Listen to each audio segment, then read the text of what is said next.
देवादिदेव महादेव जो लंकाधिपति रावण को सोने की लंका दे सकते हैं, भस्मासुर को अपने हाथ का कंकण दे सकते हैं, कुबेर को कुबेर पद प्रदान कर सकते हैं, इंद्र को अपनी सत्ता दे सकते हैं, भगवान नारायण को जो लक्ष्मी प्रदान कर सकते हैं,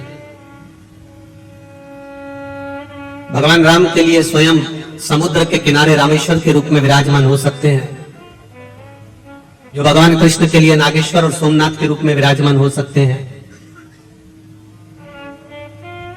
जो संपूर्ण विश्व के कल्याण के लिए केदारेश्वर बनकर विराजमान हो सकते हैं, वो देवादिदेव महादेव आपको भी कथा श्रवण करने वाले को भी खाली नहीं छोड़ सकते, वो भी कुछ न कुछ आनंद दे ही सकते हैं।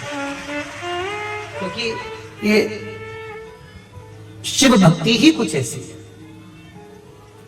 तेरी कृपा बिना न हिले एक भी अणु, लेते हैं श्वास तेरी कृपा से तनो तनो, बखान क्या करूं मैं राखों के ढेर का, चपटी भभूत में है खजाना कुबेर का। महाराज अभी पूज्य गुरुदेव अपनी वाणी से कह रहे थे कि ये पुराण है,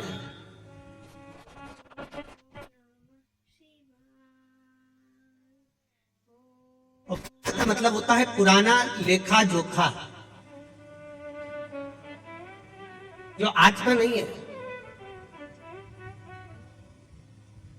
आपको अपना पुराना अगर लेखा जोखा उठाना है, आपको अपना पुराना कुछ देखना है, तो तहसील में जाना पड़ेगा, और तहसील में जाकर आप अपना पुराना इतिहास, आपके दादाजी की कितनी प्रॉपर्टी थी, कहां पर तुम्हारा मकान था, क्या नंबर था, क्या खसरा नंबर था, ये पूरा रिकॉर्ड आप तहसील में जाकर देख सकते हो। तहसील में जाकर देखा जा सकता है।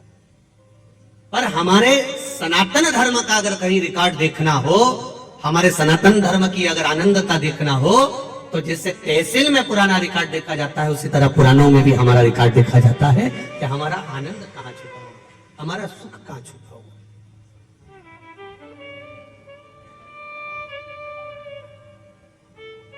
शिव भक्ति सारी समस्या का हल, एक लोटा जल। आप शंकर के द्वार जा रहे हो, शिव के द्वार पर पहुंच रहे हो, शंकर भगवान को एक लोटा जल समर्पित कर रहे हो, एक बेलपत्र अगर आप देवादिदेव महादेव को चढ़, सहजता है मेरे देवादिदेव महादेव को तुम्हारी दौलत, तुम्हारी संपदा, तुम्हारा वैभव, तुम्हारा धन, उससे कोई मतलब नहीं।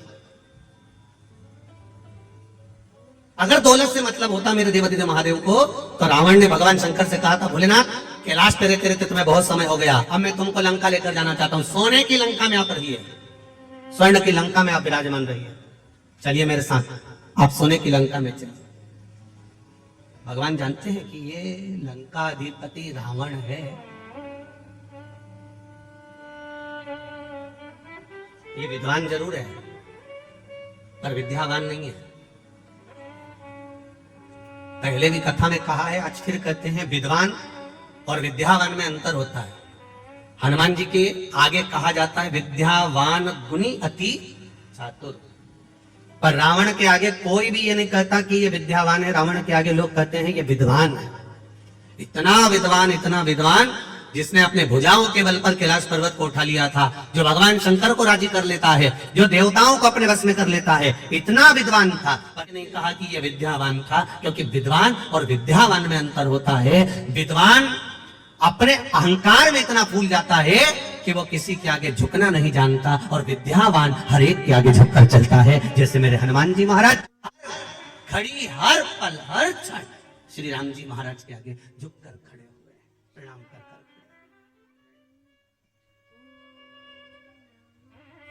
मेरे राम जी महाराज के आगे मेरे हनुमान जी महाराज हमेशा नम्र होकर झुककर खड़े।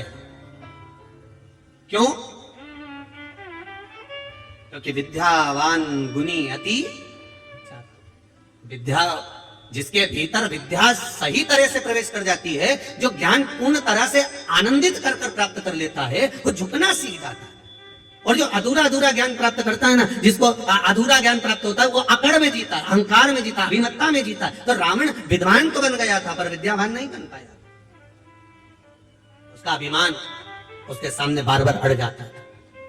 और भगवान शिव जानते हैं कि रावण मुझे लंका में लेकर जा रहा है, ये इसकी अहंकारिता है, इसका अभिमान है, क्योंकि मैं पहले आजमा चुका हूं। एक बार देवादिदेव महादेव आनंद के साथ कैलाश पर्वत पर विराजमान थे। भगवान शिव आनंद के साथ जब कैलाश पर्वत पर विराजमान थे, बड़े अलमस्त होकर बैठे हुए थे। मां जगत जननी जगदम्बा अम्बा माता पार्वती उनके नजदीक में विराजमान बैठी हुई।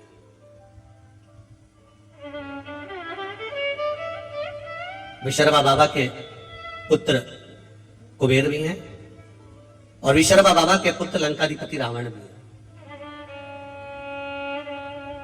कुबेर के पास में पूरा लंका का राज्य था, पर कुबेर को रावण का जो व्यवहार था वो अच्छा नहीं लगता था, इसलिए कुबेर ने हाथ जोड़कर अपने पिताजी से कह दिया कि मुझे ये लंका का राज्य नहीं चाहिए, मैं ये छोड़कर जा रहा हूं, मैं अलग कोई अलकापुरी का निर्माण कर कर उसमें मैं विराजमान हो जाऊंगा। और कुबेर चले गए, आनंद के साथ रहने लगे। जब रावण की सत्ता लंका पर आ गई और लंका पर जब सत्ता आई, जब वैभव प्राप्त हो गया, तब रावण ने उपद्रव मचाना प्रारंभ कर दिया, क्योंकि अभिमान इतना समाया हुआ, अहंकार इतना समाया हुआ।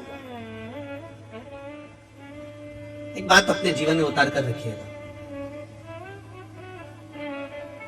इंजीनियर बन जाओ, डॉक्टर बन जाओ, सीए बन जाओ, कलेक्टर बन जाओ, चाहे तुम किसी पद पर विराजमान हो जाओ, पर शिव महापुराण की कथा कहती है कि आपको पद जिस परमात्मा की कृपा से मिला है, जो यश उस परमात्मा की कृपा से मिला है, वो परमात्मा की कृपा से प्राप्त हुआ है। इसलिए पद और प्रतिष्ठा पाकर आप अहंकार में मत डूब जाना, क्योंकि अहंकार में 3 गए, धन वैभव और वंश। ना मानो तो देख लो रावण, कौरव और कंस, ये तीनों अहंकार में चले जाते हैं, ये तीनों अभिमत्ता में चले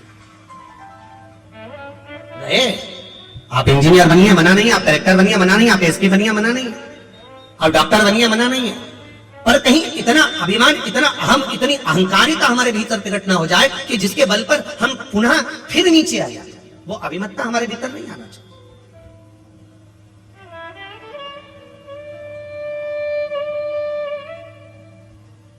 और जिस दिन हमारे भीतर वो अभिमत्ता प्रकट हो जाती है, उस दिन भगवान से दूर हो जाते हैं, हम परमात्मा से दूर।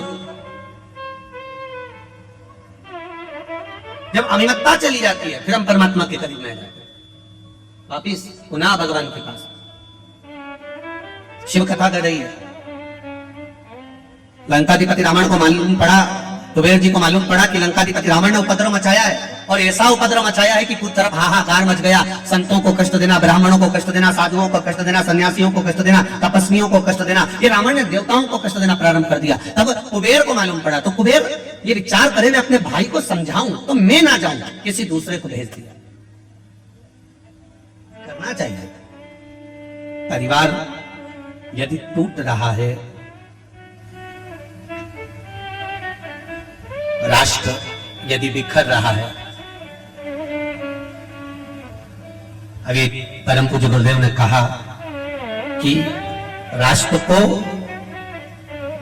आपको और हमको संभालना पड़ेगा। ये पूज्य गुरुदेव अभी कहे, कोई दूसरा नहीं संभालेगा, आपको स्वयं संभालना है, आपको स्वयं निभाना।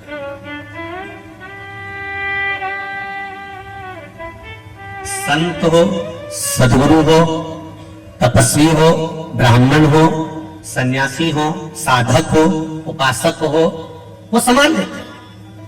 कुबेर ने लगा मन में कि ये मेरा भाई गड़बड़ कर रहा है, तो कुबेर ने तुरंत उसी समय पर अपने दूतों को भेजा और जाकर कहा कि रावण को समझाकर आओ कि ये क्या कर रहे हो। तुम इतने विद्वान होने के बाद में, इतनी विद्वत्ता तुम्हारे भीतर होने के बाद में, तुमने ये क्या करना चालू कर दिया? कहीं किसी को कष्ट दे रहे हो, किसी की अग्नि को समाप्त कर रहे हो, कहीं किसी को कष्ट प्रदान कर रहे हो, ये क्या कर क्या रहे हो? विद्वान से विद्वान, बड़े प्रबल विद्वानों को, जो रावण से भी विद्वान थे, उनको भेजा गया लंका में। और लंका में जब भेजा गया, लंका में जब पहुंचे, और वो लंका पहुंचकर रावण को ज्ञानोपदेश देने लगे। अब जो बहुत कंजरी वालों, थोड़ा ध्यान लगा कर सुना, और जितने भी कंजरी की दीदी उन बैठे हैं ना, सब जरा ध्यान लगाइएगा। जितनी भी जीजियां बैठे और जितने जीजा उन बैठे हैं, वो भी थोड़ा ध्यान लगाइएगा कि ज्ञानी को समझाया जा सकता है, अज्ञानी को समझाया जा सकता है, पर अभिमानी को कभी नहीं समझाया जा सकता, ये निश्चित है। अब कोई ज्ञानवान है तो उसको समझा सकते हो, कोई अच्छा ज्ञानी व्यक्ति है, पढ़ा लिखा है, समझदार है, उसको समझाओगे ये मत करना, आगे से ऐसा ना करिएगा, ऐसा ना करिएगा, तो समझ जाएगा। कोई अज्ञानी है, एक बार नहीं समझेगा, 2 बार में समझेगा। अज्ञानी है तो वो मुंह भी नहीं चलाएगा। आओ इन्हें कह दिया मेरे को नहीं करना, नहीं करना तो उठे चला गया। अज्ञानी है, उसमें अज्ञानता है, वो नहीं समझ सकता। अज्ञानी को समझा लोगे, अज्ञानी को समझा लोगे, पर जिसके भीतर अभिमान बढ़ा हुआ है, बताओ कल का छोरा हमको समझाए, बताओ कल की बहू आई ये मुझे ज्ञान देगी। कई कई सासन कह देती है कल की आई है और मुझे बदलना चाहती है, कल की आई। मतलब इसके भीतर ये अभिमान भरा हुआ है, अहंकार भरा हुआ है, और ये अभिमान जब तक भरा हुआ है तब तक ये सुधर नहीं सकता। इसलिए ज्ञानी को समझाया जा सकता है, अज्ञानी को समझाया जा सकता है, पर जिसके भीतर अभिमान भरा है उसको समझा सकोगे? तो जम के जरा समझा पाओगे? नहीं समझा सकते। आप कितना ही प्रयास करें समझा नहीं समझ। सास कह रही है गुड़ को गर्म कर उसमें तिल्ली भूंज के डाल दे, लड्डू बन जाएगा। और बहू नहीं, मैं तो गुड़ को फोड़ूंगी, उसमें कच्ची तिल्ली बिना सीखी डाल दूंगी और ऐसे ऐसे गोल गोल करके लड्डू बना दूंगी, हो गई संक्रांति, लड्डू तैयार। अब सास कह रही है कि थोड़ा सेक ले, थोड़ा गुड़ को गर्म कर ले और तिल्ली को सेक कर लड्डू बनाएगी तो अच्छा बनेगा। अब उसको तो भीतर इतना अभिमान भरा था, मैं तो सीख के आई हूं, मुझे तो सब मालूम है, और बैठी 4 घंटे तक वो रेसिपी बुक लेके, और रेसिपी बुक में जैसा जैसा लिखा था। और ऐसा जरूरी नहीं है कि कभी कभी रेसिपी बुक भी गड़बड़ कर जाती है। एक नई नवेली बहू आई और सास ने उसको कह दिया बेटा मेरा मन कर रहा है, मेरा मन कर रहा है, तो एक काम कर थोड़ी सी आइसक्रीम बना दे, मेरा मन कर रहा।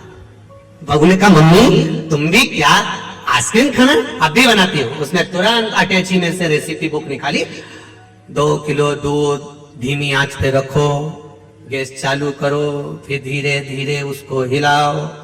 अब हिलाते हिलाते उसमें बेकिंग पाउडर डालो, और क्या क्या डलता तुम्हें मालूम होगा, इलायची का पाउडर डालो, फिर धीरे धीरे उसका पूरा रेसिपी बुक तैयार करें। अब बुक तैयार करा, और तैयार करने के बाद में फिर उसने पढ़ा 1 घंटा फ्रिज में रखो। अब ये गई और कर आई जो जैसा जैसा लिखा था। 2 घंटे के बाद सास ने फ्रिज खोला, और फ्रिज खोला तो बहू को आवाज लगाया, बेटा ओ बेटा बहू, हाँ मां इधर आ, ये मंदिर का घंटा फ्रिज के अंदर किसने रखा? बहू तुरंत पल्लू लेके बोली मां मैंने रखा है। क्यों? बुक में लिखा था 1 घंटा फ्रिज में रखो, इसमें लिखा 1 घंटा फ्रिज। सास ने बुक को लिया और माथा से ठोका, अरे ओ पगली, वो बुक में लिखा था जो तूने गोल बनाया था उसको 1 घंटा फ्रिज में रखना था, तू मंदिर का घंटा लाके फ्रिज में रख दिया। अब बताओ वो आइसक्रीम तैयार हो, तो ज्ञानी को समझा सकते हो, बोलो बोला के बोलो, अज्ञानी को समझा सकते हो, पर वो तो बढ़िया एकदम धन्य होकर अब अभिमानी को नहीं समझा सकते कि साहब ये रेसिपी ऐसी बनेगी। समझा, उसको समझाना मुझसे।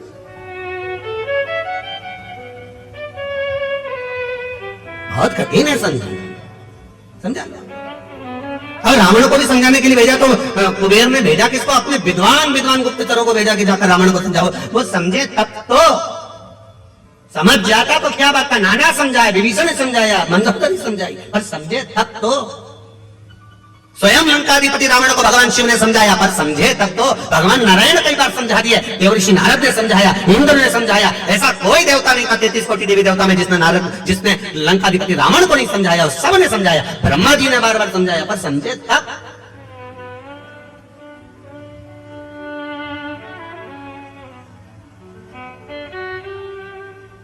समझ में तो आए इसको।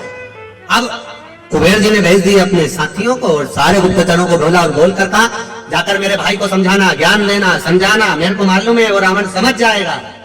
इसमें से एक बहुत विद्वान गुप्तचर था, उस गुप्तचर ने तुरंत कुबेर जी को कह दिया, आप कह रहे हो आपका भाई है, समझ जाएगा, मैं जानता हूं समझ जाएगा। तो उसमें से एक गुप्तचर बोला, हम भी आपके घर का अन्न खाए हैं, हमें मालूम है वो नहीं समझ पाएगा। कुबेर जी ने कहा ऐसा नहीं हो सकता, तुम जाओ समझाओ उसको, ज्ञान दो। ठीक है, चले जाते, बहुत मिलेंगे आपको भी। अभी अभी कंजरी में तुम कथा चालू हुई, आज तो पहला दिन है। कई लोग कहेंगे क्या होता है शिव महापुराण की कथा सुनने से, क्या होता है शिव पुराण में जाने से, बहुत ज्ञान देंगे। क्या होता है शंकर जी को एक लोटा जल चढ़ाने से, क्या होता है बेलपत्र चढ़ाने से, क्या होता है राम नाम बोलने से, क्या होता है कृष्ण नाम बोलने से, क्या होता है शिव नाम बोलने से, क्या होता है श्री शिवाय नमस्तुभ्यम बोलने से, क्या होता है नमः शिवाय बोलने से, क्या होता है ओम नमः शिवाय बोलने से। कहीं कहीं बोलेंगे, कहे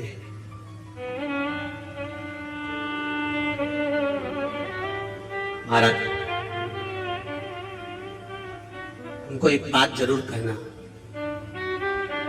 भगवान की कथा सुनते सुनते, भगवान का भाव श्रवण करते करते, जिस समय कथा सुनते सुनते आपके रोम, आपके शरीर के ये रोम, ये बाल खड़े हो जाएं, समझ लेना कि शिव आपके भीतर समाना प्रारंभ हो गया। अगर कथा सुनते सुनते आपके रोम उमंग से भर जाएं, कथा सुनते सुनते आपके ये बाल, आपके ये रोम खड़े हो जाएं, तो समझ लेना कि तुम्हारी दुख की घड़ी में शिव खड़ा होना प्रारंभ हो गया। ये कथा तत्व है, ये रस तत्व है, ये कोई सहजता नहीं। भक्ति का बल बढ़े, भक्ति का आनंद बढ़े, भाव बढ़े, तो परमात्मा हमारे साथ खड़ा हुआ है। मैंने तेरे भरोसे ओ बाबा, तेरे भरोसे हवा विच उड़ती जावांगी, बाबा डोर है तुम छठीना में लगी जाओगी। भोले मैं तेरी बदन, शंभो मैं तेरी बदन, हवा विच उड़ती जावांगी, बाबा डोर है तुम छठीना में कटी जाओगी। समझाया उसको जाए जिसके भीतर अभिमान ना। ज्ञानी होगा समझ जाएगा, ज्ञानी होगा आज नहीं समझा कल समझ जाएगा, और अभिमानी होगा इसको कितना भी समझाया जाए ये कभी नहीं समझ सकता। कंजरी वालों पर कितनी कृपा राघव जी की हुई है, कितनी कृपा राम जी की हुई है। माघ महीना, गुप्त नवरात्रे, और मां जगत जननी पावागढ़ वाली की कृपा की टेकरी के नीचे ये शिव महापुराण की कथा। विचार करिए जरा, और आने वाले भक्तों को कितनी कृपा मां जगत जननी पावागढ़ वाली मां भद्रकाली ने कृपा करी होगी। जरा विचार करना कि उसने कंजरी में कथी, आदरणीय गुरु महाराज हमको नहीं मालूम था कि ये गुप्त नवरात्रि में कथा, ये तो माँ की कृपा थी और स्मरण में आया कि गुप्त नवरात्रि में शिव महापुराण की कथा, वो भी पावागढ़ वाली माता के चरणारविंद में हो रही। कितना दुगना तिगना लाभ, संतों का दर्शन हो रहा है, राम जी का आनंद प्रसाद, महाप्रसाद भी रखा। जो आए हुए भक्त हैं, जो रुकने वाले भक्त हैं, उनके लिए जो महाप्रसाद की व्यवस्था रखी। हमने पूज्य गुरुदेव जी से पूछा, संत जी से पूछा कि यहाँ पंडाल के आसपास भोजन भंडारा कहाँ रखा आपने? तो महाराज जी बोले, गुरु जी वो भोजन भंडारा तो राम जी के चरणों में रखा है, राम जी के चरण। मतलब भोजन बनाने वाला भी हलवाई नहीं है, भोजन बनाने वाला भी कोई दूसरा नहीं है। सीता जी रसोई बना रही है, राम जी खुद खड़े होकर बनवा रहे हैं। जरा विचार करिए, कथा कितनी, अभी तक के समय में जितनी कथा हुई है उस कथा में ये कुछ हटकर ही है। जहां गुप्त नवरात्रि में मां पावागढ़ वाली के चरणों में, भद्रकाली माता के चरणों में, और राम जी स्वयं रसोड़ा चलाए और ये कथा हो जाए, इससे बढ़कर सुख और क्या चाहिए। और ये कथा करवाने वाला भी कोई दूसरा नहीं, गर्भ में बच्चा था जो दीदी हैं, और गर्भित बालक को और उनकी माता को दोनों को कोरोना का क्रम, और डॉक्टर कह रहे हैं कि बड़ा मुश्किल है, परंतु इनके इंडिया से, भारत से जो उनके रिश्तेदार थे उसने कह दिया तू एक काम कर, विदेश में भी श्री शिवाय नमस्तुभ्यम बोल, शिव की कथा सुन, हो सकता है बच जाए। और बाबा की कृपा से वो बालक बाबा की करुणा से आनंद पाया। और साथ में एक बहन और जिसके पति को भी तकलीफ हो गई और बाबा ने उसको साथ लिया। दोनों बहनों ने मिलकर बड़े आनंद के साथ यीशु महापुराण की कथा करी। बड़ा आनंद है, ये कोई साधारण नहीं है। समझाओ, मेरा आपसे भी निवेदन है, जो बहू तुमसे समझ जाए उसको समझा लो, जिसको समझा सकते हो उसे समझाओ।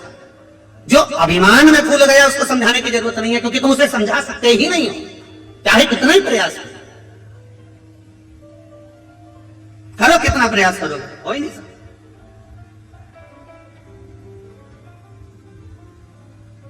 और जितना ये ज्ञान भी जितना जिसके भाग्य में होता है ना, उतना ही उसको प्राप्त होता है। जितना जिसके भाग्य में होता है उतना ही उसको। बड़ा मुश्किल है। कुबेर ने भेजा जरूर पर समझा नहीं पाया। रावण को कहा, क्रोध आ गया। रावण ने उनकी बात सुनी और समझने को तैयार नहीं, तलवार लेकर दोनों का शीश काट दिया। जो समझाने आए थे उन्हीं को मार दिया। हमारी भी आदत है, कोई अगर समझाता है, ज्ञान देता है, तो हम भी शीश नहीं काटते, उसकी बात काट देते हैं। हमारी भी आदत है।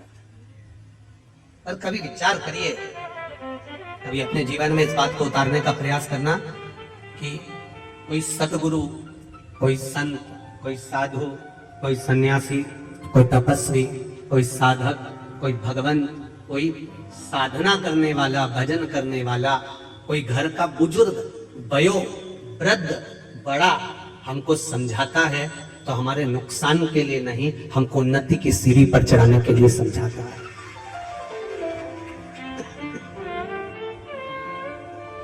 हमें उन्नति की सीढ़ी पर चढ़ाने के लिए समझा रहा है। अगर वो ज्ञान दे रहा है तो हमको उन्नति की ओर बढ़ाने के लिए ज्ञान दे रहा है।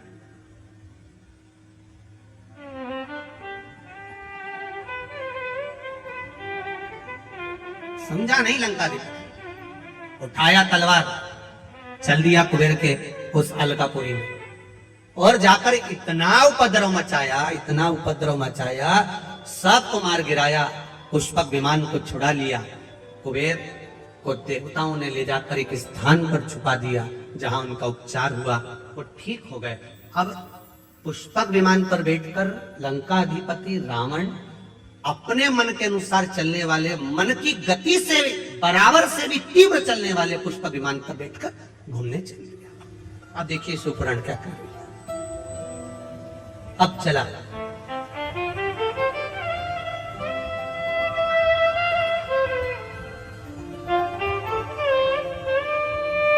अच्छा ऐसा नहीं है, पुष्पक विमान पर जब वो बैठा,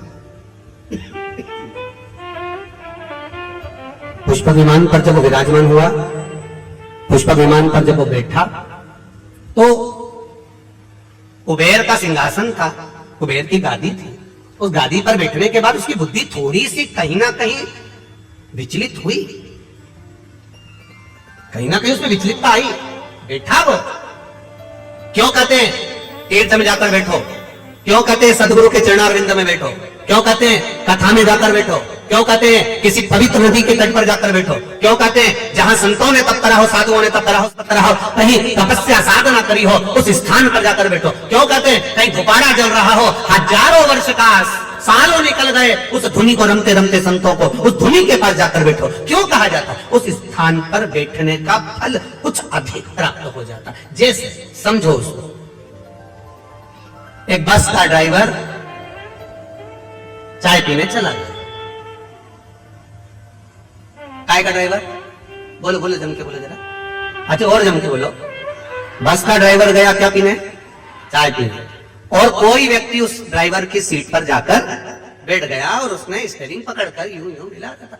इतने में तुम हाथ पहुंच गए। अब तुम्हें थोड़ी ना मालूम कि ये बस का ड्राइवर नहीं है। तुमने कहा क्यों साहब, ये बस कहां जा रही है? ड्राइवर साहब, और ड्राइवर साहब, क्या ये बस कंजरी जा रही है क्या?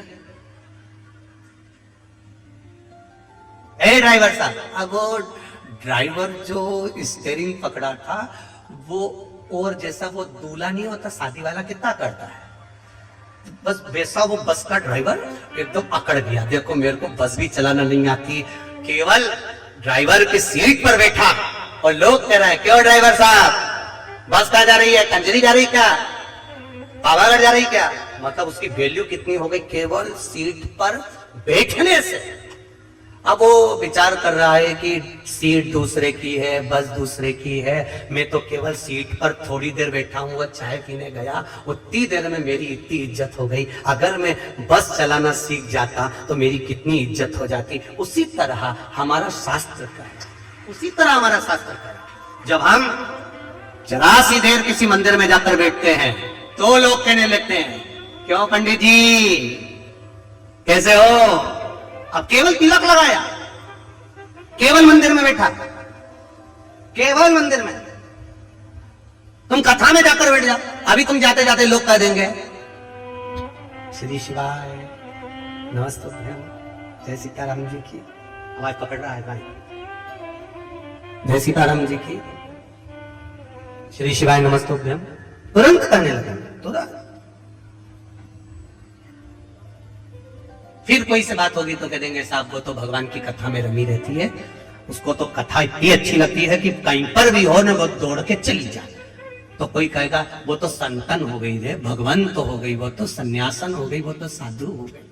अब पद बड़ा कि नहीं बड़ा, भले तुम कथा सुनने आए, भले तुम आए, वो होता है ना, वो कहे ना एक व्यक्ति बार बार घड़ी देख रहा था, बार बार घड़ी देख रहा था, तो एक गुरुजी ने पूछ लिया कि तू घड़ी देख रहा है, तेरी घड़ी में क्या समय हो रहा है? 7:30 बज रही है। गुरुजी बोले बताओ मेरी घड़ी में तो 8 बज रही है और तेरी घड़ी में 7:30 बज रही है। तेरी घड़ी किससे मिली है? तो गुरुजी मैंने रेडियो से मिलाई है। अच्छा, मां से मिली है।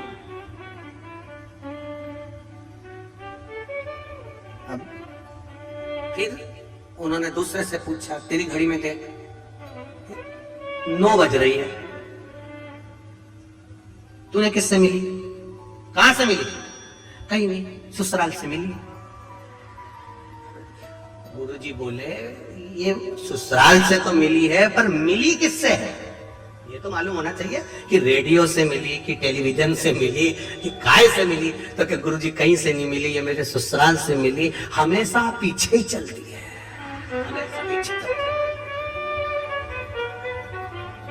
ससुराल की जो चीज मिले तुम ध्यान रखना इस चीज के लिए, भले अलमारी हो, वॉशिंग मशीन हो, चाहे फ्रिज हो, चाहे मिक्सर हो। मिक्सर का खटका चालू करके छोड़ दो, थोड़ी देर बाद चलेगा, फिर चलेगा, एकदम मिक्सर नहीं उठता। उसी तरह सास को भी अंदाजा लगा लेना चाहिए कि बहू पर एकदम प्रेशर नहीं देना, एकदम प्रेशर दिया तो ये नहीं चलेगा। ये ससुराल से मिली है तो धीरे से इसको धीरे से संभाल कर चलो। बेटा घर अपना है, परिवार अपना है, रोज इतनी रोटी बनाकर मत फेंका कर, रोज इतनी सब्जी मत फेंका कर, धीरे धीरे उसको चलाओगे तो वो चल जाएगी। और तुमने एकदम कूद पड़ी ने एकदम बोल दिया क्या तेरे पिताजी के घर चलाइए जो इतना फेंक रही है, फिर तो पास में पावागढ़ वाली माता है नजदीक में। इतनी देर हालो वालों, कंजरी वालों और झाबुआ वालों तुम इतनी देर तो करते ही नहीं हो, तुरंत प्रकट हो गई। उतनी देर में तो तुरंत देर लगेगा, उतनी देर का लगे।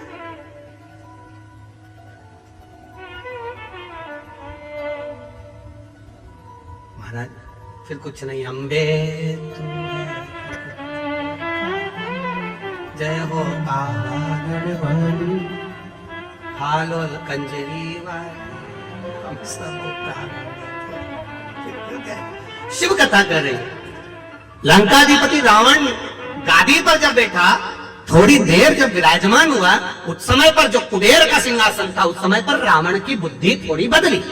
किसी धुपाड़े के पास में धोनी रम रही हो, उसके पास में संतों के पास में, गुरुजन के पास में, मंदिर में, सत्संग में, प्रवचन में, तीर्थ में, सरयू मैया के तट पर, गंगा मैया के तट पर, यमुना मैया के तट पर, नर्मदा मैया के तट पर, कहीं तीर्थ स्थान पर, अच्छी जगह पर, जहां संत साधु सन्यासी तपस्वी साधक उपासक जहां तप करे हो उस जगह पर जाकर हम थोड़ी देर बैठते हैं तो ये पक्का है, जैसे चाय पीने ड्राइवर चले गए और उसकी जगह पर बैठ गए तो लोग ड्राइवर करने लगते हैं, उसी तरह हम जाकर बैठते हैं तो भगवान भी अपना समझने लगता है कि ये मेरा है, ये मेरा अपना है। उसको लगता है ये बैठ गया है, अब सही जगह पर जाकर बैठा है, अच्छी जगह पर बैठा है, ये मेरा होता गया है,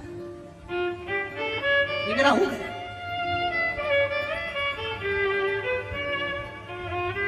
कितनी अविरल समझाया, रावण नहीं समझा, विमान पर बैठा, भाई को मारकर भगाया, सारे पूरे अलकापुरी पर अपना आक्रमण कर लिया। और जब पुष्पक विमान में बैठकर चला और विमान में बैठकर मन की गति से तेज चलने वाला वो विमान एक जगह पर जाकर धीमा हो जाता है, एक जगह पर जाकर स्लो हो जाता है। जब गाड़ी एक जगह पर कहीं स्पीड ब्रेकर आ गया और वहां स्लो हो गई, तब समझ में आया कि मेरा विमान यहाँ धीमा क्यों हुआ, यहाँ धीमा क्यों हुआ। तो क्या देखता है लंकाधिपति रावण कि नीचे एक बड़ा साला, बहुत बड़ा साला, एक नंदी, बहुत विशाल नंदी नीचे घूम रहा है और उस नंदी के ऊपर से, मात्र नंदी के ऊपर से वो पुष्पक विमान निकलकर जा रहा है और पुष्पक विमान की गति धीमी हो गई। पुष्पक विमान की गति,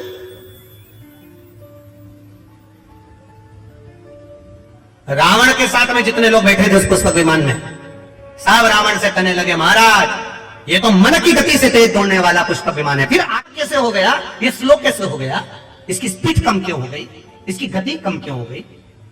रावण कहता है मुझे समझ में नहीं आ रहा, पर नीचे एक बड़ा सारा नंदी घूम रहा है, वो नंदी घूम रहा है इसलिए इसकी गति थोड़ी कम हो गई है। तो जितने बैठे थे, अब रावण इतना अहंकारी था तो उसको ज्ञान देने वाले कितने अहंकारी होंगे।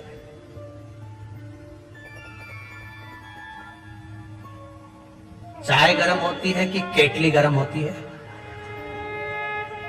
तुम लोग तो कंजरी वालों जरा सी बात में हंस देते हो, हमको लगता है कि तुम लोग कथा पक्के में अच्छे से सुन के बैठे हुए होते हो। अब तुम बताओ कि चाय गर्म ज्यादा है कि केतली ज्यादा गर्म है? अब उसमें तुम्हें अंदाजा हो जाएगा। हम जहाँ जयेश भाई के यहाँ रुके हैं, नाम जयेश है ना, जयेश भाई के हम जहाँ रुके तो वहां पर उन्होंने वो गिलास में गर्म गौ माता का दूध वगैरह ला कर दिया आरोग्य के लिए, ठाकुर जी के लिए। तो हमने कहा ललित महाराज को ये तो बहुत गर्म है, तो इतने में ललित महाराज बोले नहीं नहीं गुरुजी, दूध तो ठंडा है, गिलास गर्म है। नहीं, दूध ठंडा है पर गिलास गर्म है। अब चाय इतनी गर्म नहीं है जितनी केतली गर्म है। उसी तरह बड़े बड़े, बहुत बड़े बड़े, जो बहुत ऊंचे ऊंचे मालूम पड़े, बहुत बड़ा वो आनंद हुआ और मालूम पड़े, तो साहब जो कुर्सी पर बैठा है वो तो बड़ा नम्र है, वो तो बड़ा सहज है, बड़े सरल नेचर के हैं, बड़े सहज है, बड़े सरल है। अब उनसे मिलो तो लगे बहुत सरल, बड़े सहज, पर उनके साथ जो केतली है वो बड़ी है। पास मत जाना, दूर हटाओ, कैसे घुस गए, कैसे पहुंच गए? इतने में जो कुर्सी पर बैठा शांति रख, एक केतली थोड़ा रुक, अभी चाय ठंडी है, कोई बात नहीं, आन दो, आराम से आन दो, दर्शन करने दो, भक्त हैं, भगवान के हैं, प्रिय हैं, पर केतली दूर हट, क्या है, दूर हटो, वहां जाओ, वहां बैठो, वहां करो।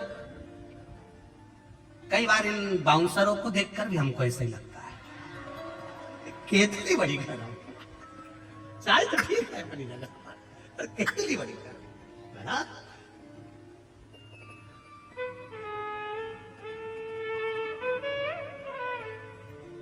अब हम आ रहे थे महाराज जी, तो आते आते वाले महाराज जी आंखें बहुत सटीक रहना, आंखें मालूम पड़ा तो महाराज जी तो ऐसे नम्र, ऐसे सरल, हम भी समझ गए कि केतली गर्म थी, चाय।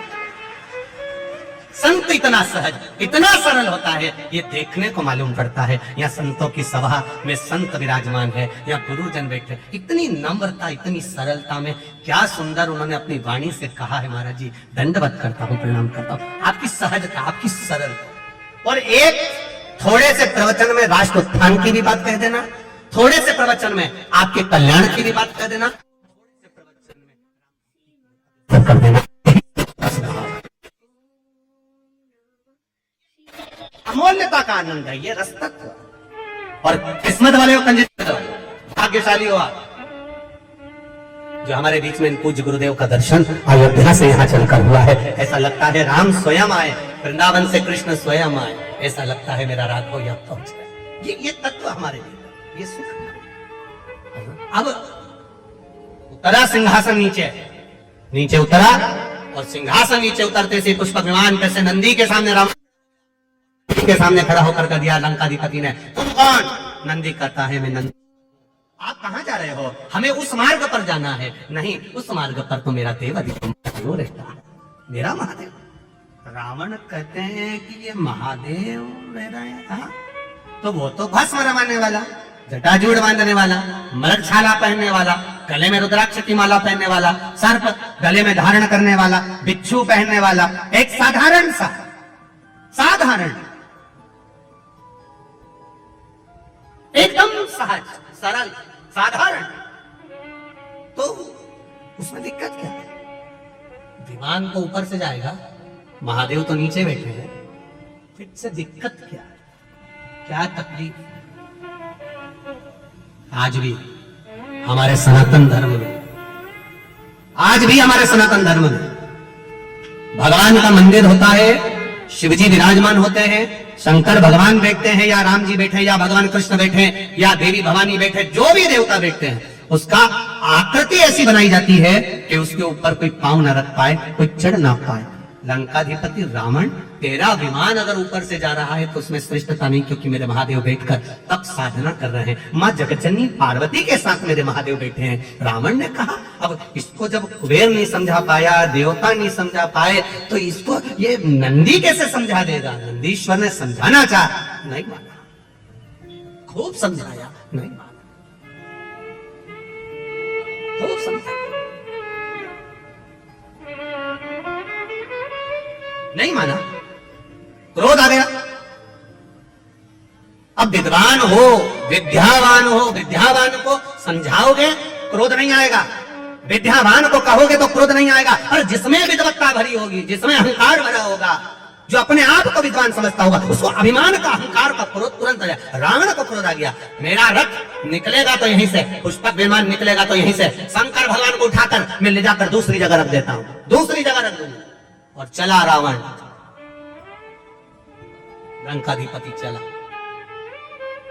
जहां शंकर पार्वती जी, मेरे देव अधिदेव महादेव मां जगज्जननी के साथ विराजमान थे। लंकाधिपति रावण ने उसी कैलाश पर्वत को हाथ में उठाना, उठाकर एक कोने में रख दूंगा और मेरा रथ, मेरा विमान यहीं से निकलेगा।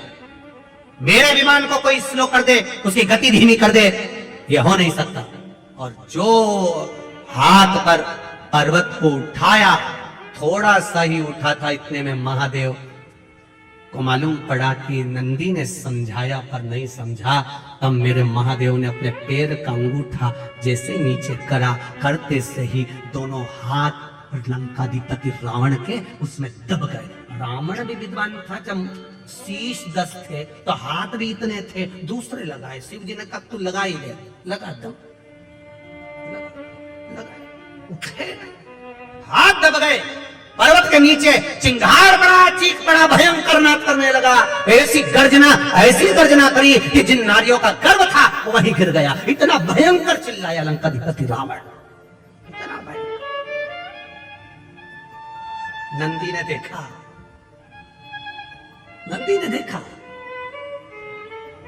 अभी इससे पहले जो कथा थी, कहा थी परवणी महाराष्ट्र में, उसमें आपको एक बात कही थी, वक्ता से समझ जाओ तो ठीक है, नहीं तो वक्त जब समझाता है तो अच्छे अच्छे पहिला कर रख देता है। परवणी की कथा में एक बात कही थी, वक्ता से समझ जाओ तो ठीक है, नहीं तो वक्त जब समझाएगा तो रुला रुला कर समझाएगा।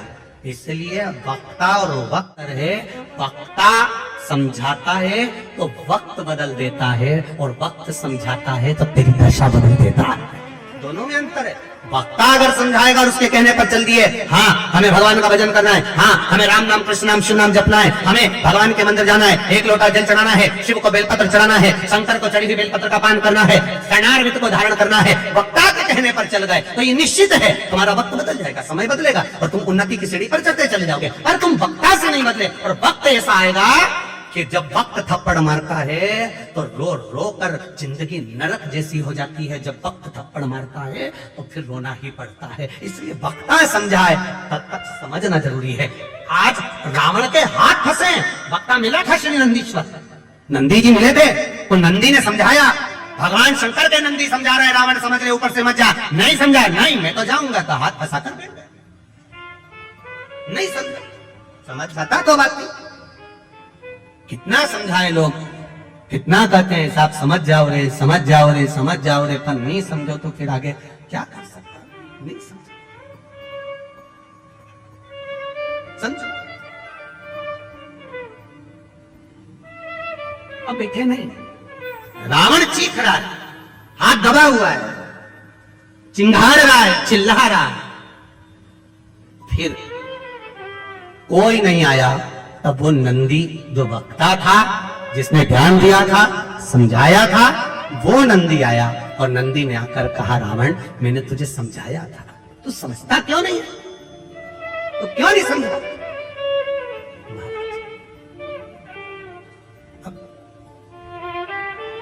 हाथ फंसे हुए, अब कोई ज्ञान दे दिया है। अब रावण क्या कह रहा है, एक बार निकलवा दो प्लीज, एक बार ये हाथ निकल जाए। अब रावण मुख से कह रहा है मैं तुम्हारे हाथ जोड़ता हूं, हाथ जोड़ता हूं। ये उसी ने कहा ले जो भगवान कृष्ण ने, एक गोपी रोज निंदा करती थी भगवान कृष्ण की, खूब जाकर चुगली करती मैया यशोदा जी से खूब। तो यशोदा जी के सामने गई तो इतने में गोपी ने कह दिया, यशोदा जी ने भी कह दिया जिस दिन तू पकड़ कर बताएगी मैं मान जाऊंगी। तो सखी ने भी कह दिया मैं नहीं पकड़ के बताऊं तो मेरा नाम गोपी नहीं। इतने में भगवान कृष्ण ने भी आकर कह दिया पकड़ के बता दे। और ऊपर चीका टंगा था, नीचे मनसुका लगा था, श्री रामा, मधुसूदन, दाऊ, ऊपर कन्हैया, मटकी टूटने वाली थी, नीचे जो मनसुका लगा था उसको छींक आ रही थी। अब हाथ थे घुटने पर, एक के ऊपर एक चढ़े थे, हाथ खुला होता तो नाक दबा लेता तो छींक बंद हो जाता, और हाथ भी ऐसे तो नीचे से यूं यूं मचल रहा, और ऊपर कन्हैया चढ़े थे तो मटकी टूटने वाली थी, इतनी देर में नीचे से छींक लिए, जो छींके सब नीचे टपक गए। अब पूरे ग्वाल वालों में कन्हैया सबसे छोटे थे, क्योंकि इनकी उम्र वालों को तो सबको पूतना ने मार दिया था, जितने भी स्तनपान करने वाले थे सबको मार दिया था, कन्हैया सबसे छोटे थे, बाकी के सबकी उम्र बड़ी थी। अब जब चोरी करने जाते थे मक्खन की तो कन्हैया को तो इनको टोकना पड़ता था, उठाना पड़ता था। जैसे पहले इनको किसी के यहाँ जाना है तो इनको पहले दो अंदर जाओ, फिर इनको खिड़की में रखो, फिर अंदर वाले इनको नीचे उतारे, फिर बाकी के अंदर जाए, तो सबसे छोटे थे। अब ये सांप और सबसे छोटे को ऊपर चढ़ाया जाता है जिससे वजन नहीं लगे, चढ़ गए जो गिरे नीचे। अब उस समय कन्हैया को बोलना भी नहीं आता था इतना। अब सब भाग के यमुना जी के घाट पर पहुंच गए। अब यमुना जी के घाट पर पहुंचे, इतने में कन्हैया ने उसी समय पर पूछ लिया कौन छीटा। अब बोलना तो आ नहीं जाता, थोड़ी तोतरी तोतरी भाषा थी, कौन छीका की जगह बोला कौन छीटा। हो जाता है कभी कभी वाणी का थोड़ा थोड़ा सा वो हो जाता है। एक वो कहते ना थानेदार जो था, एक पुलिस वाले ने रात को किसी को रोड पे रोक लिया, आधी रात का समय, क्या है तेरे बैग में, बताते हैं, क्या है तेरे बैग में, बताते हैं ना, अरे तो बैग में क्या है, बताते हैं ना। इतने में वो पुलिस वाले से रोज भिड़ रहा रात को, पुलिस वाला उसको पकड़ के थाने ले गया। सर साहब ने पूछा कौन है ये, सर इसके बैग में कुछ है और बता नहीं रहा। कुर्सी पे बैठे हुए टीआई साहब ने पूछा क्या है तेरे बैग में, बताते हैं ना, अरे तेरे बैग में क्या है, बताते हैं ना। इतने में टीआई साहब को गुस्सा आ गया, उन्होंने हवलदार को बुलाया, खोल इसका बैग। उसमें जो बैग खोला उसमें से बतासे निकले, जो बतासे निकले। टीआई साहब बोले इसमें तो बतासे, तो बोला मैं तो तब से बोला बताते हैं बताते हैं बताते हैं बताते। इतने में टीआई बोला इसकी दीवानी गड़बड़े, छोड़िए वापिस छोड़ो, वापिस छोड़ो, एक ही बात में लगा है बताते बताते। कन्हैया ने कह दिया कौन छीटा, कोई नहीं बोला, तब मनसुखा बोला मैं छीका। तुझे भी टाइम पे चीतना था, पकड़ा जाते तो। अब पकड़ाई में आता भी तो कौन, ये तो बड़े बड़े पांव से भाग जाते तो अकेला करेंगे, पकड़ाई में आता था। अब इतने में मनसुखा ने कहा आगे से गलती नहीं होगी। दाऊ दादा बोले अब तू बता कन्हैया क्या करे, कुछ नहीं, इसने गलती करी है, इसको 108 बार छिताओ। अब इसको 108 बार छिताए कैसे, तो नंद बाबा ऐसी कपास की बाती बनाते थे और पलंग पे बैठकर खटिया पे बैठ के नाक में डालते थे और छींकते थे, ऐसे छिताओ। अब मनसुखा की नाक में जो बाती दी मनसुखा छींके, 10-20 बार छींक लिया। मनसुखा के बाप की सौगंध खाऊं, कभी नहीं छींकूंगा, कभी नहीं छींकूंगा, अब नहीं छींकूंगा। अब गोपी कहे, अब जब हाथ फंस गया लंकाधिपति का, अब कह रहा है कि मैं तुम्हारे हाथ जोड़ता हूं, तो नंदी ने मन में सोचा, इतनी देर से मैं समझा रहा था, समझ नहीं पा रहा था, अब हाथ फंस गए तब समझ में आ रहा है, और हाथ भी दब गए तब कह रहा है कि मैं तुम्हें प्रणाम करता हूं, मैं तुम्हें नमन करता हूं, मैं तुम्हें दंडवत करता हूं। अब कह रहा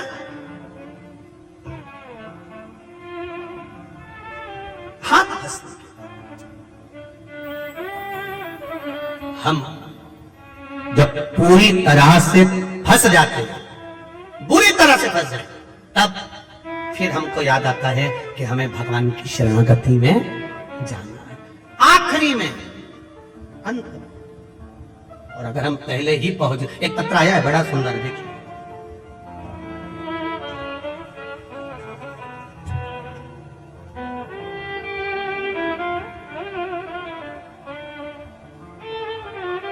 मेरा नाम नयन पंचाल है,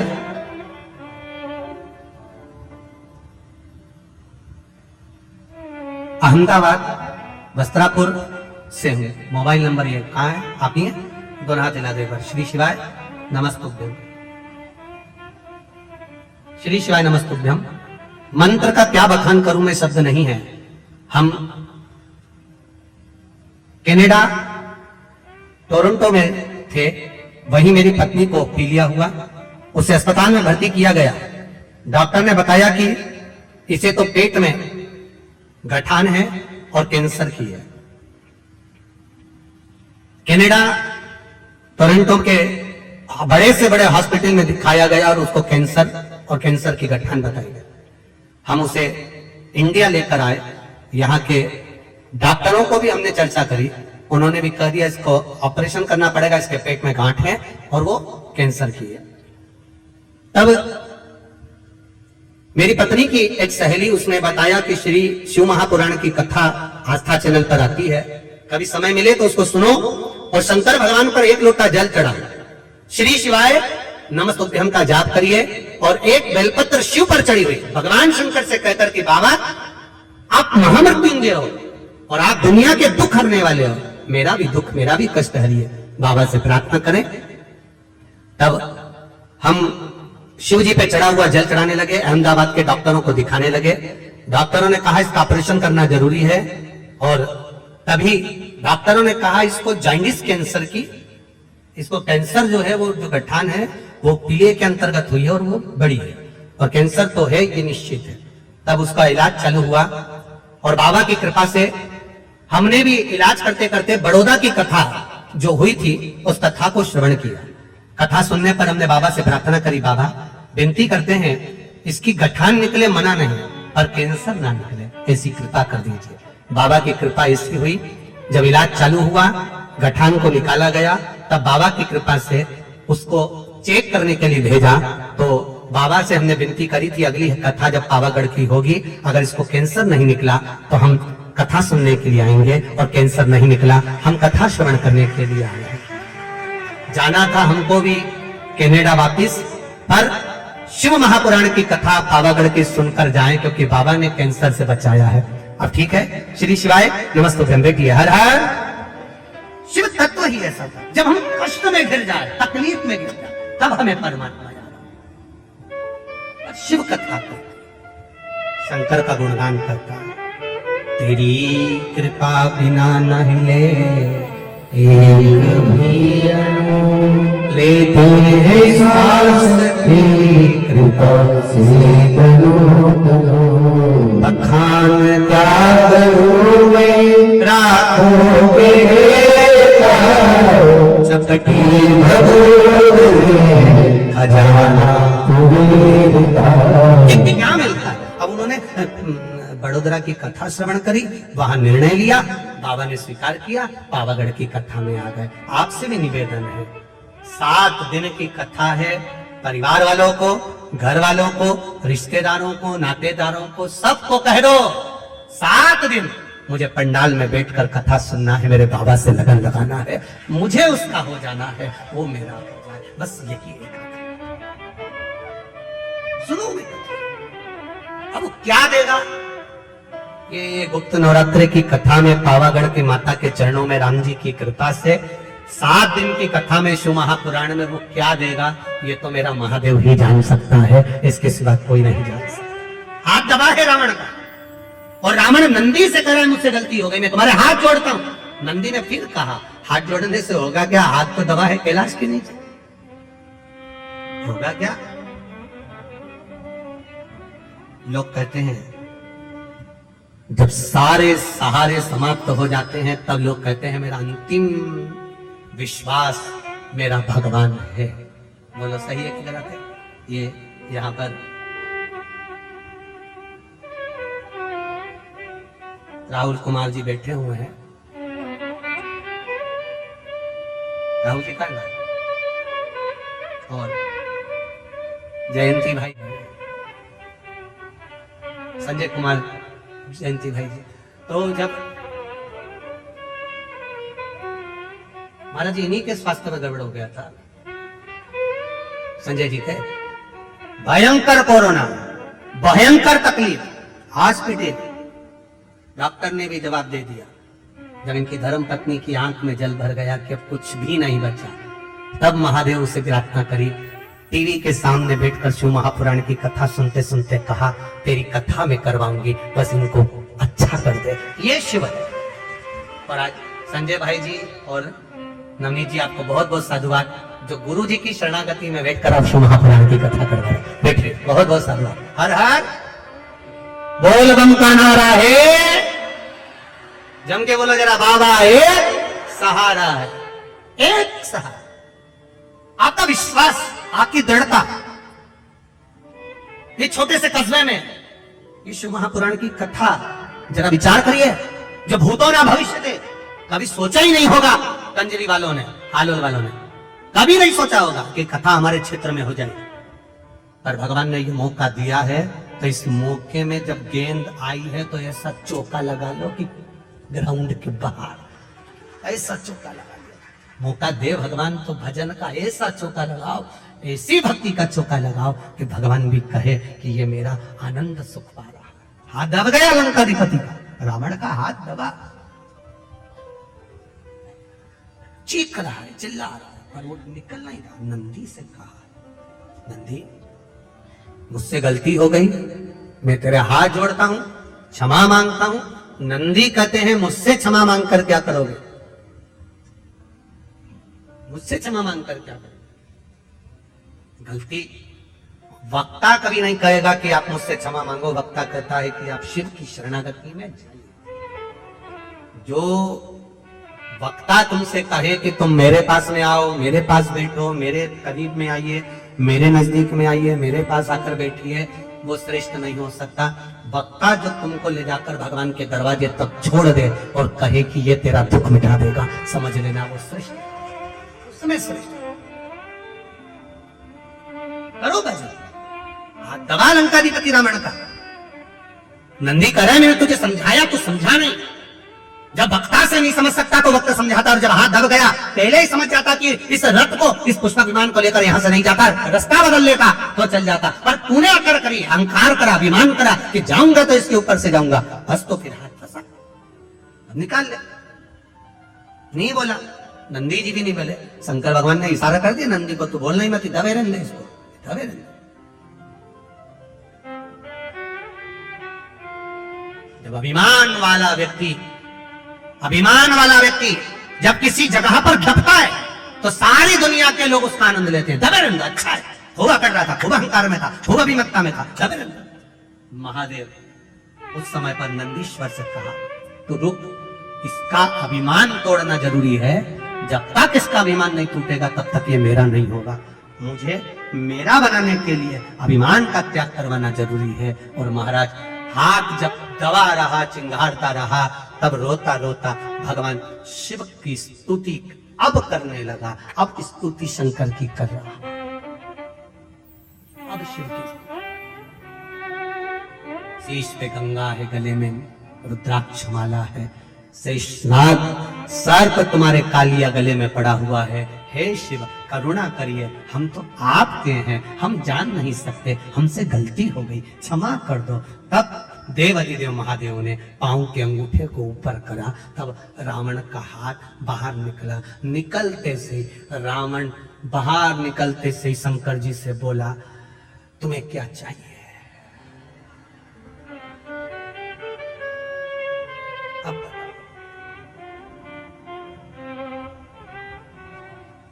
तुम्हें क्या चाहिए? एक ऋषि वशिष्ठ बाबा ने दशरथ जी महाराज से कहा कि पुत्र कामेष्टि यज्ञ करवा संतान की प्राप्ति के लिए। आप जरा विचार करिएगा, यज्ञ कराया किसने था? कौन सा ऋषि थे? कौन सा ऋषि थे? श्रृंगी ऋषि, जिन्होंने यज्ञ करवाया। तो श्रृंगी बाबा, अब जरा विचार करो, पूरे पृथ्वी पर, पूरे नगर में, अवध में चारों तरफ सूचना करी गई कि दशरथ जी को पुत्र कामेष्टि यज्ञ करवाना है, दशरथ जी को पुत्र कामेष्टि यज्ञ करवाना है, दशरथ जी को पुत्र कामेष्टि यज्ञ करवाना है। एक एक विद्वान के पास में सूचना गई कि दशरथ जी को पुत्र कामेष्टि यज्ञ करवाना है। यह यज्ञ कोई साधारण व्यक्ति नहीं करवा सकता, यह यज्ञ कोई साधारण सा इंसान नहीं करा सकता। इस यज्ञ को कराने वाला वो होगा जो यज्ञ कराएगा। जिस भूमि पर यज्ञ होगा, उस भूमि को जो कराने वाला यज्ञ करता है, वो उस भूमि को जीवन पर्यंत छोड़कर नहीं जा सकता। जीवन पर्यंत जब तक उसके प्राण ना जाए, तब तक वो भूमि को नहीं छोड़ सकता। ऐसा विद्वान कोई मिलना चाहिए जो दशरथ जी के पुत्र कामेष्टि यज्ञ को करवाए। बड़े बड़े विद्वानों के पास सूचना पहुंची, बहुत विद्वानों के पास सूचना पहुंची, पर सबने मना कर दिया। हम पुत्र कामेष्टि यज्ञ नहीं करवा सकते, हम करवाएंगे तो हमको वहां रहना पड़ेगा जीवन पर्यंत। यज्ञ कर्ता को जीवन पर्यंत उस भूमि पर रहना पड़ेगा, पांव बाहर नहीं निकाल सकता, उसी जगह पर रहना पड़ेगा। कहां जाऊं? कोई ने हाँ नहीं भरी कि हम पुत्र कामेष्टि यज्ञ करवाएं। तब गुरु बाबा ने कह दिया, आप जाओ गंगा के तट पर, बड़े आनंद से वहां श्रृंगी बाबा मिलेंगे और श्रृंगी ऋषि पुत्र कामेष्टि यज्ञ करवाएंगे। उनसे बात करो, बोलो उनको, कहो उनको, करो विनती। श्रृंगी बाबा के पास में सूचना गई, पर यज्ञ के लिए भूमि वो चुनी जाए, पुत्र कामेष्टि यज्ञ के लिए वो भूमि चुनी जाए जिस भूमि को श्रृंगी बाबा को दिया जाए और श्रृंगी बाबा उस भूमि पर जीवन पर्यंत रहे। श्रृंगी बाबा ने कहा, मैं अपनी भूमि को छोड़कर नहीं जा सकता, अगर यज्ञ करूंगा तो इस संग्रहपुर में करूंगा, इसी जगह पर करूंगा।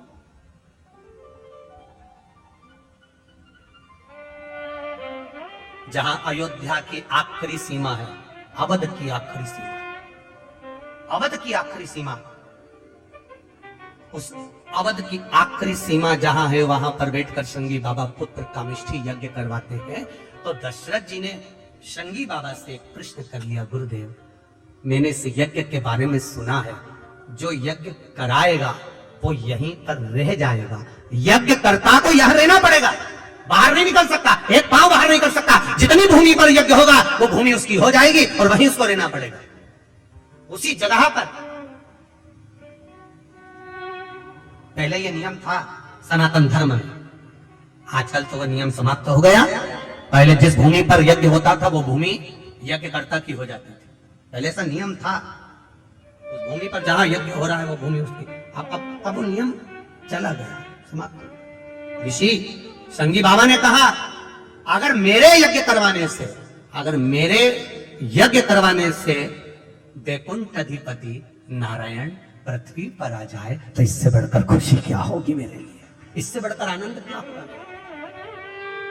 क्या आनंद होगा। अगर ये शिव महापुराण की कथा सुनकर 50 लोगों में से अगर 10 का भी अगर आनंद हो जाए और 10 का भी जीवन सवर जाए, तो उससे बढ़कर शिव महापुराण की कोई दक्षिणा नहीं हो सकती, कोई आनंद नहीं हो सकता, सवर जाए। अगर इन संतों के आने से, इन साधुओं के आने से, गुरुजनों के आने से, अगर इनके दर्शन से, इनके प्रवचन से, इनके शब्द से 5 भी अगर सवर जाए, तो उससे बढ़कर कोई सुख नहीं हो सकता, उससे बढ़कर कोई आनंद नहीं हो सकता।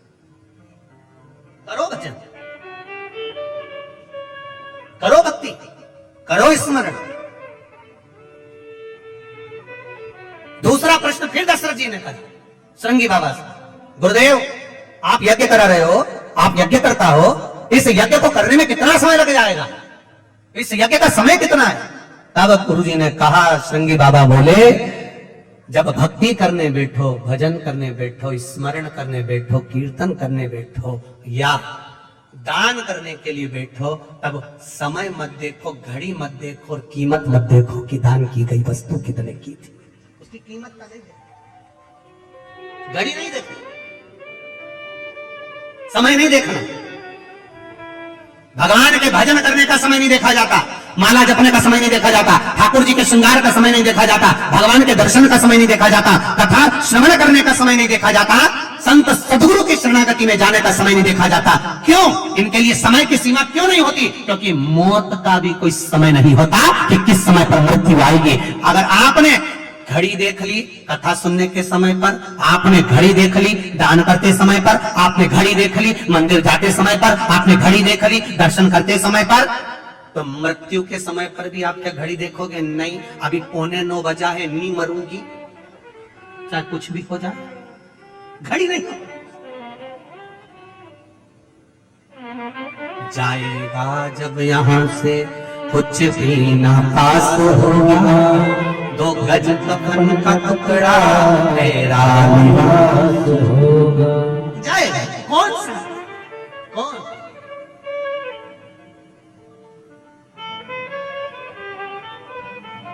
महाराज सब मतलब के यार हमने देख लिया, झूठा है संसार हमने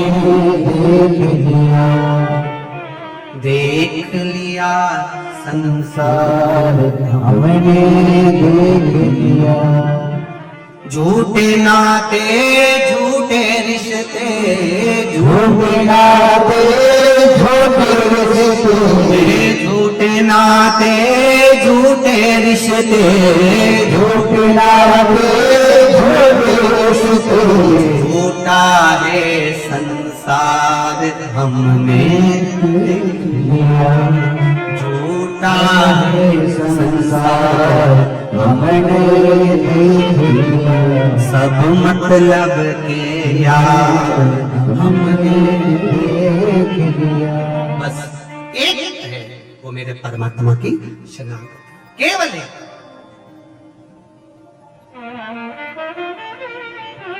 और अंत समय प्रभु, सब बोलो, सबको याद है?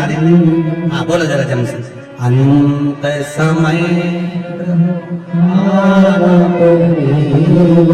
वचन दिया तो निभाना पड़ेगा, आए न आए प्रभु कुटुंब कहेगा, अंत समय प्रभु आना पड़ेगा, वचन दिया तो निभाना पड़ेगा, अंत समय प्रभु आना पड़ेगा, वचन दिया तो निभाना पड़ेगा। अंत समय कोई आए ना आए, परिवार कुटुंब कबीला नाते रिश्ते, कौन आया ना आया, आप जब आता है।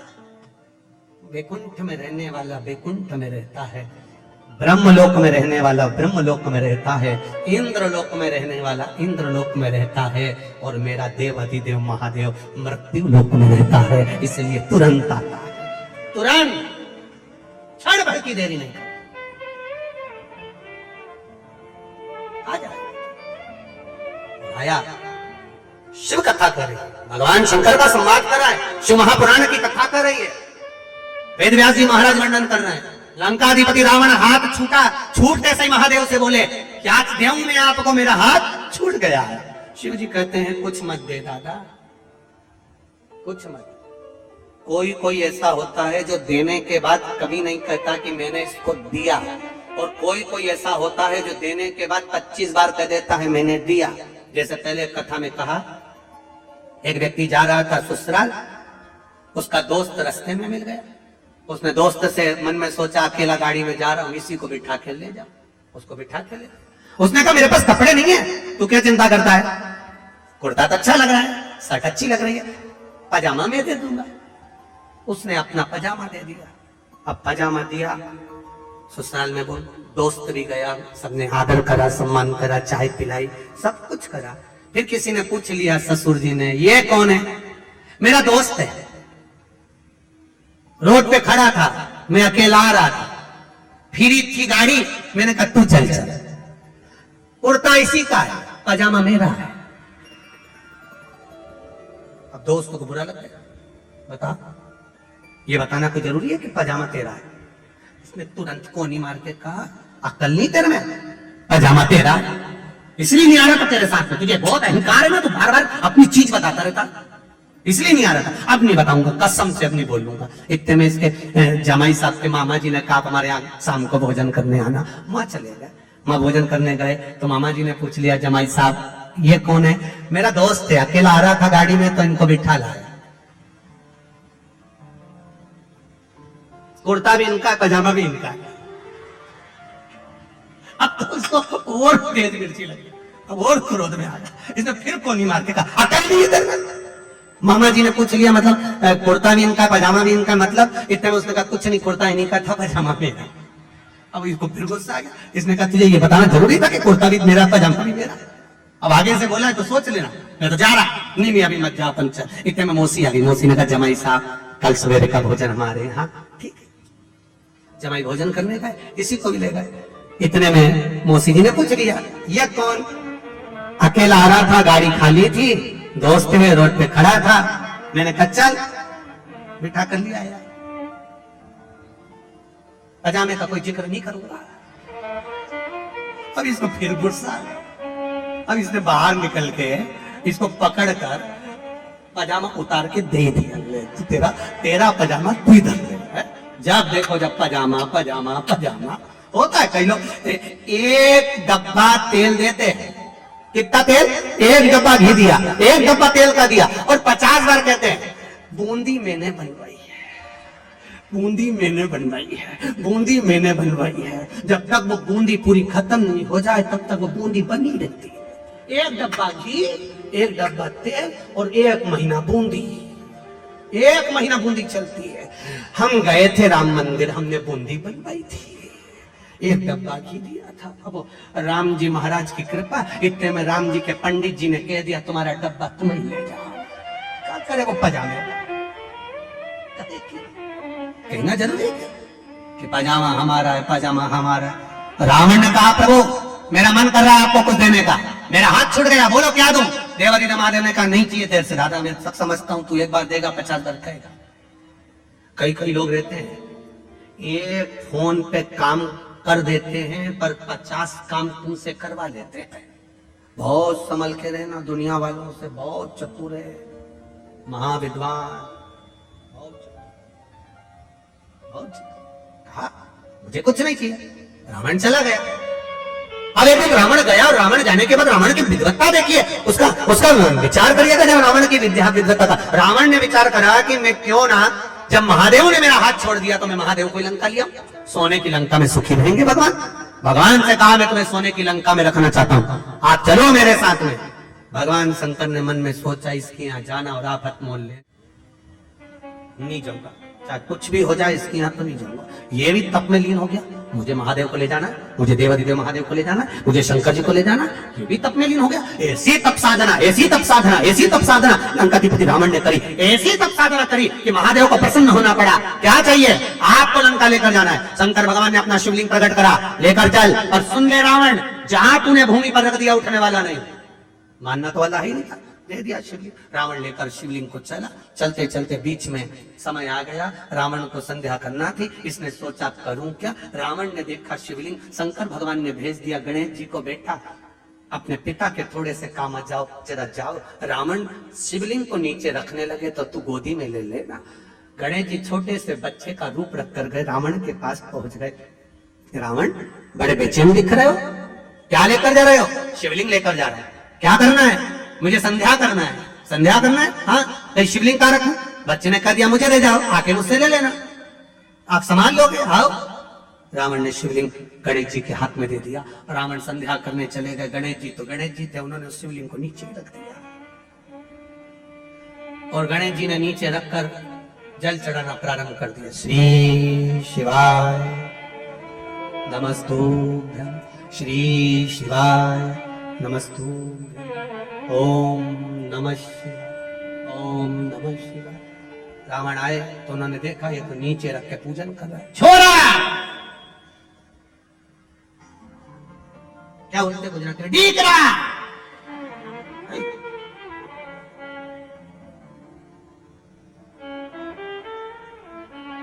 गणेश जी ने पूछ लिया केम छो? पूछे तो पूछा क्या हुआ, क्या है, कैसे हो, क्या हुआ? एक नीचे क्यों रख दिया? रावण क्रोध में लाला। गणेश जी बोले बहुत भारी थे। रावण बोला एकदम हल्के थे, काय के भारी थे? इतने में गणेश जी बोले हाथ दबे थे तब मालूम नहीं पड़े थे,